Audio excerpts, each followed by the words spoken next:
Acting Permanent Secretary and Directors, the Chairman and members of the Executive Committee members of the Press Corps of the Villa,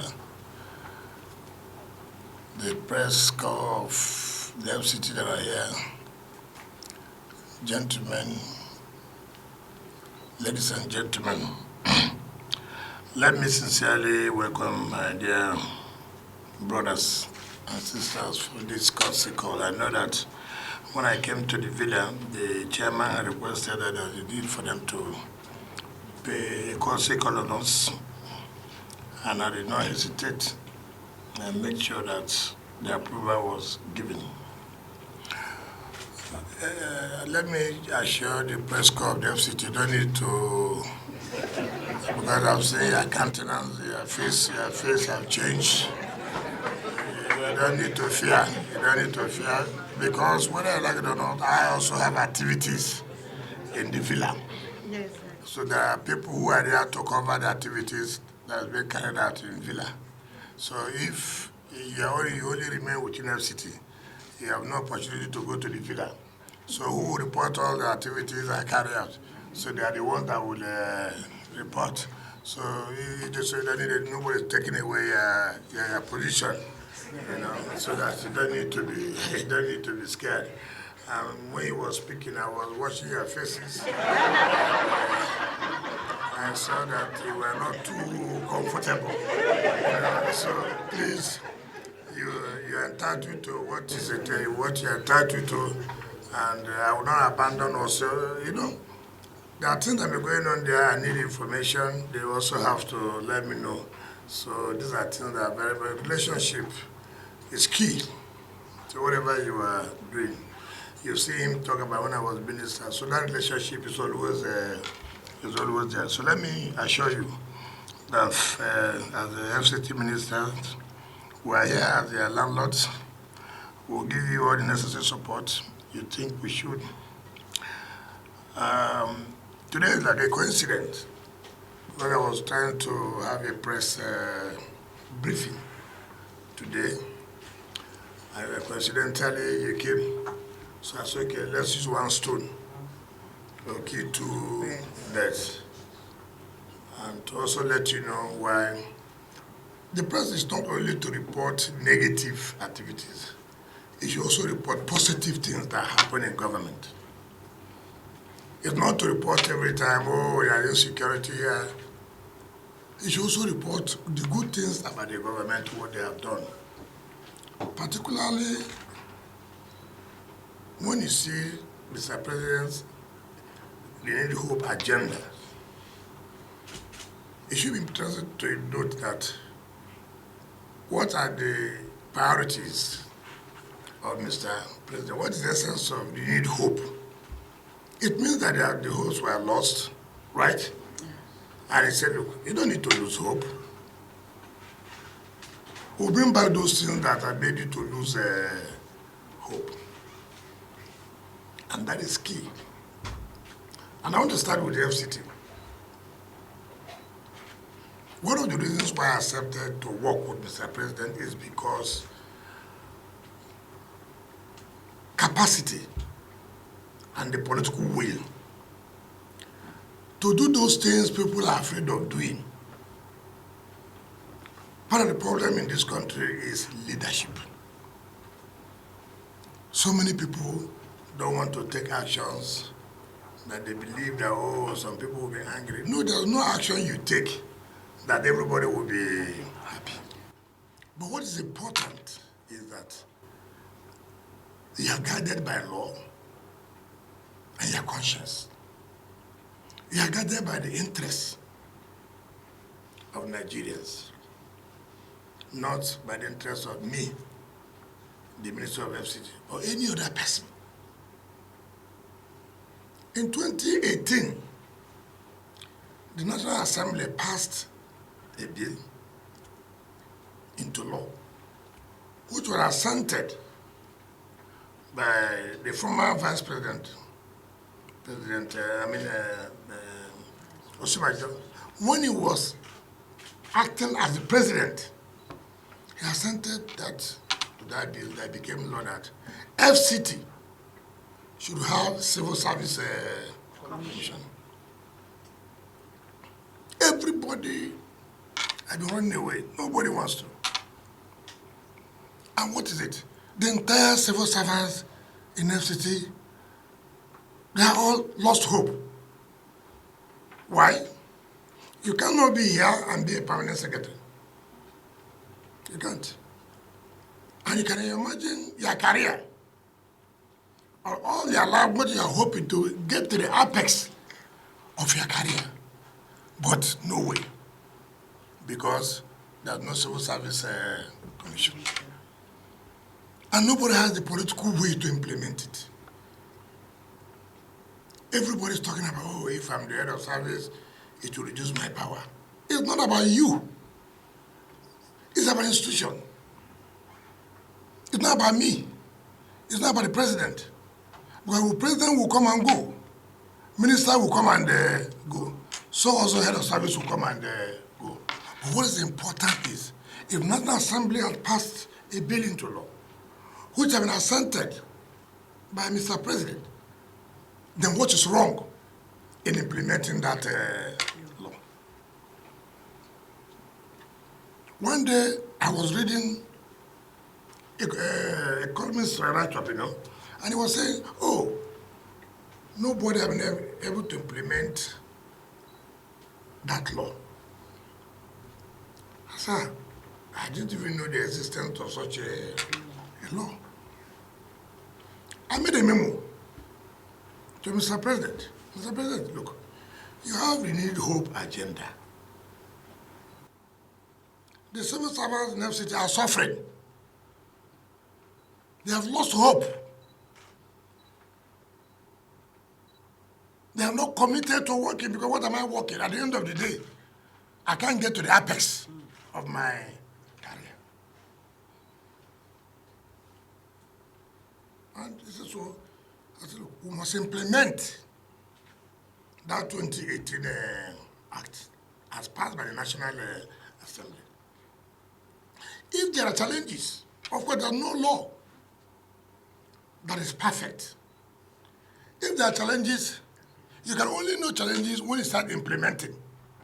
You cannot talk about challenges when you have not gone for implementation. So let's implement it.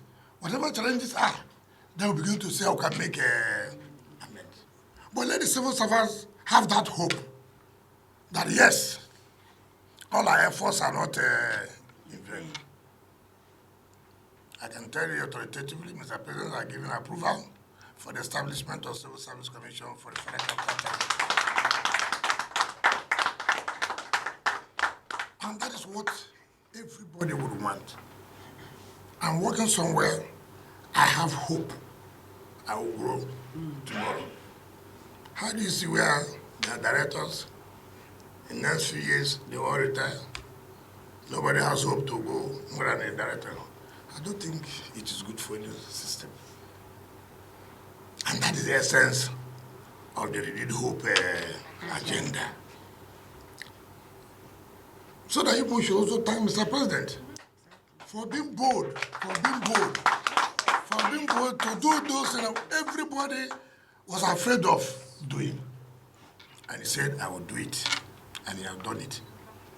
I will thank God Almighty for giving him that courage, that will to carry out things that people are afraid of.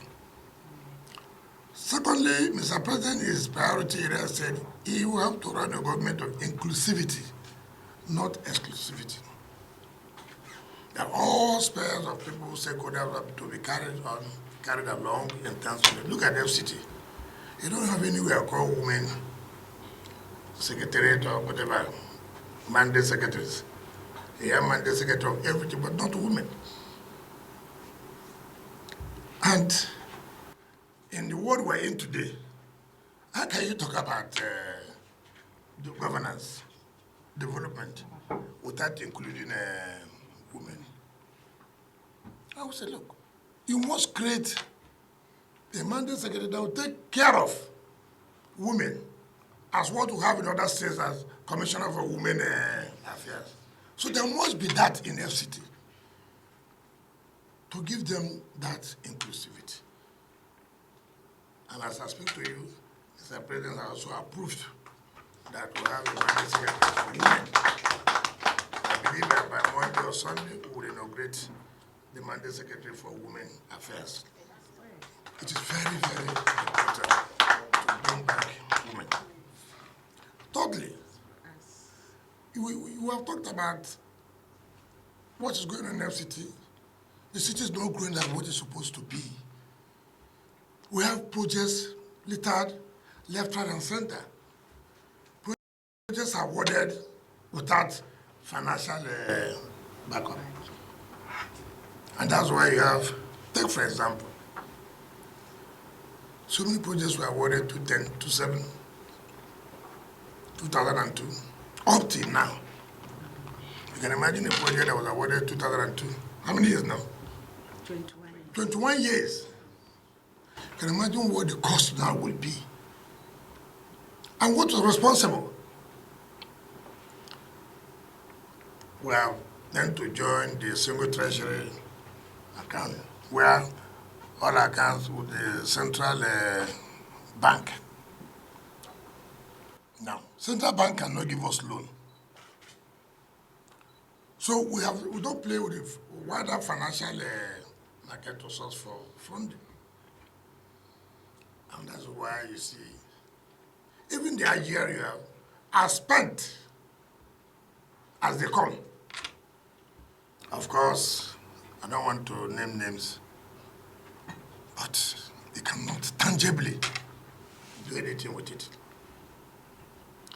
And I said to Mr. President, if you want FCT to really carry out their developmental projects, infrastructure, and this and that, then they must come up with it. Because what's the essence of single trade? Blocking of leakages on this. We are not revenue collection for federal government. So what are you blocking? The revenue comes to us, but it goes to central bank. Now I need money to do projects. I can't go to central bank, give us money. I can't go to commercial bank, they'll say, but how do you pay? How do you pay? I said, look, the best bet is that we must pull out. I have transactions with other commercial banks. When we say, look, we want this amount of money, how do you pay? We have our IGR. Tie your IGR to the bank through ISPO. Assuming we want to collect from the bank 400 billion, assuming so, I didn't say we are collecting 400 billion. You know, some of you, because you can be very, very sure that I said I'm collecting, so no, I don't know what I said. But so look, we want to do projects that will amount to 400 billion. We'll pay you this in 4 years. How do you pay it? I said, okay, our IGR every month is about 20 billion. Fine. Can you take 10 billion every month? In a year, we have paid 120 billion. But the money have been given to us. Projects left, right, and center going on. That's the only way we can survive it. And Mr. President graciously agreed with us and approved that we should pull out for the single treasury account. So that you see from next year, it will be project upon project, project upon project in FCT. What you saw in Port Harcourt will be a small thing. What you see in Abuja will be something else. So, for us, it's one of our happiest days. And we have to thank Mr. President for this foresight. Look at 3 key issues. 3, for civil servants. 2, for women. 3, for the interest of the whole people who are in Abuja. So, all of you who are crying, insecurity, it will be a thing of the past. No lights, no road. You will see road and you run. You see road. So, it is the greatest day for us, and that's what they call leadership. Leadership. Who can take decision? That's what Mr. President has shown. His lead hope agenda is not theory.